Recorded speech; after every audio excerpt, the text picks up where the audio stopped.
CPI ML India गठबंधन का हिस्सा है। सीपीआई एमएल 20 रुपए जनता कूपन के दम पर चुनाव लड़ी। आज के समय में कौन ऐसी पार्टी है जो कहे हम कॉरपोरेट से चंदा नहीं लेंगे। मुझे यह मालूम नहीं कि 20 रुपए चंदा लेकर कैसे चुनाव लड़ा जाता है। चुनाव के वक्त तक उतने रुपए जमा हो पाते हैं या नहीं। इलेक्टोरल बॉन्ड को कॉरपोरेट इलेक्टोरल बॉन्ड कहती है। अन्य पार्टियों को इलेक्टोरल बॉन्ड से चंदा लेने का भले नाम हो, मगर सीपीआई एमएल का नहीं है। सीपीआई एमएल ने अपने चुनावी कैंपेन को एक आंदोलन के रूप में बदल दिया। इसने बिहार में 2 सीटों को कम कर दिया। बिहार साथी न्यूज से शमशेद खां की रिपोर्ट। यदि आप फेसबुक पर देख रहे हैं तो चैनल को फॉलो करें। यदि आप यूट्यूब पर देख रहे हैं तो चैनल को सब्सक्राइब कर बेल की घंटी दबा दें। यानी आरा में सुदामा प्रसाद ने बीजेपी के केंद्रीय मंत्री आरके सिंह को तथा काराकाट में राजा राम सिंह ने निर्दलीय प्रत्याशी भोजपुरी फिल्म अभिनेता पवन सिंह को पराजित किया।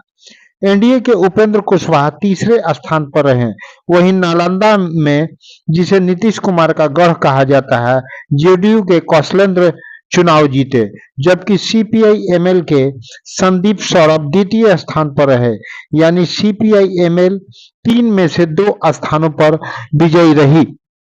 ये लोग बड़ी बड़ी रैली पैसे के अभाव में नहीं करते, साथ ही पत्रकारों की कैमरा और टीवी समाचारों में भी इनके खबरों को नहीं दिखाया जाता है।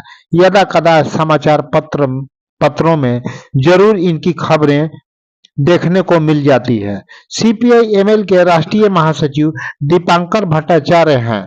देखें वे पटना के प्रेस कॉन्फ्रेंस में क्या कह रहे हैं। जनादेश तो ये कहता था कि मोदी जी को और प्रधानमंत्री के रूप में नहीं रहना चाहिए। अमित शाह जैसे गृह मंत्री भी देश के वो नहीं चाहिए। जिस तरह से ओम बिरला संसद का संचालन कर रहे थे, बिल्कुल ही पार्टीजन तरीके से, अलोकतांत्रिक ढंग से, तो ऐसा स्पीकर भी नहीं चाहिए। तो एक बड़ा घोटाला सामने आया एग्जिट पोल के आड़ में। शेयर बाजार में 30 लाख करोड़, इसको घोटाला ही कहा जाएगा। अगर चुनाव के बीच में देश के प्रधानमंत्री, देश के गृह मंत्री अदानी के चैनल में, एनडीटीवी में जा कर के लोगों से शेयर खरीदने के लिए कहते हैं, और जब 400 पार वाला एग्जिट पोल, लगता है कि एक तरह से प्रायोजित एग्जिट पोल वो आता है और लोग जबरदस्त ढंग से शेयर खरीदने लगते हैं, और फिर 4 तारीख परिणाम निकलने के बाद शेयर बाजार में जबरदस्त गिरावट आती है और देश के करोड़ों छोटे निवेशकों का बहुत बड़ा नुकसान हुआ। कुछ विदेशी कंपनियों को फायदा हुआ और कुल मिलाकर के इसका आकलन है 30 लाख करोड़ का।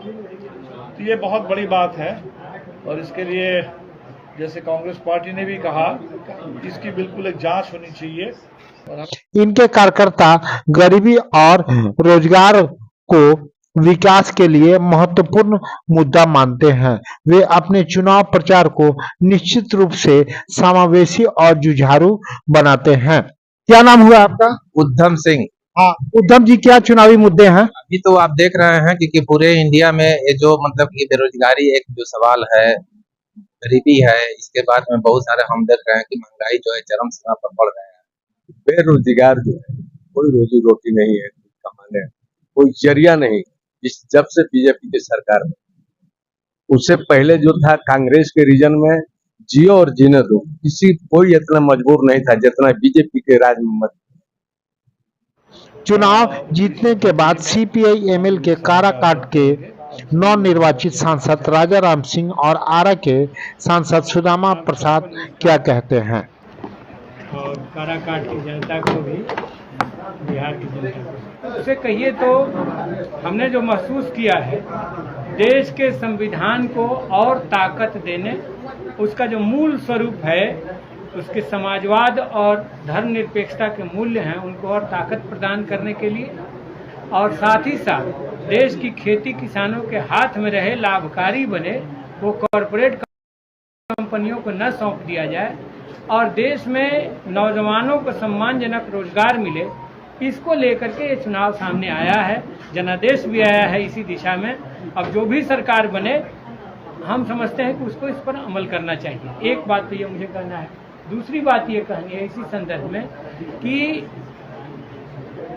नीतीश बाबू शुरू से 3C की बात करते रहे हैं, करप्शन, क्रिमिनलाइजेशन और कम्युनलाइजेशन के खिलाफ जीरो टॉलरेंस के नेता अपने को कहते रहे हैं।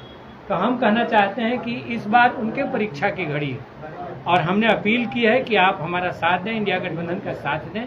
अब भी समय है और आप जनादेश का सम्मान करें। यह जनादेश इस बात के लिए आया है कि मोदी जी सत्ता से छुट्टी पाएं। बहुत हद तक उन्होंने देश की अर्थव्यवस्था को डैमेज किया है, काफ़ी उन्होंने देश के सामाजिक ताने बाने को डैमेज किया है। तो अब देश को उनसे छुट्टी चाहिए और इंडिया गठबंधन को सामने लाने में वो मदद करें। तो यही पूरे देश की खेती घाटे में जा रही है। देश का व्यापार आज पटरी से उतर गया है। नोटबंदी, जीएसटी और अभी ऑनलाइन व्यापार, इसकी वजह से माने जो खुदरा व्यवसायी हैं उनके व्यवसाय की कैपेसिटी 40% घटी है। ग्राहकों की संख्या कम हो रही है चट्टी बाजारों में, शहरों में। तो सरकार देश के व्यवसायियों के समग्र विकास के लिए, उनके व्यवसाय के विकास के लिए व्यवसायिक आयोग का गठन करे। हम आप लोगों के माध्यम से ये बात अभी ही उठा दे रहे हैं, लोकसभा में इसको लेकर के लड़ेंगे। और जो शहरी गरीब हैं, ग्रामीण गरीब हैं, वो गरिमामय जीवन जिए, इसके लिए सरकार उनको हर तरह का संसाधन मुहैया करावे।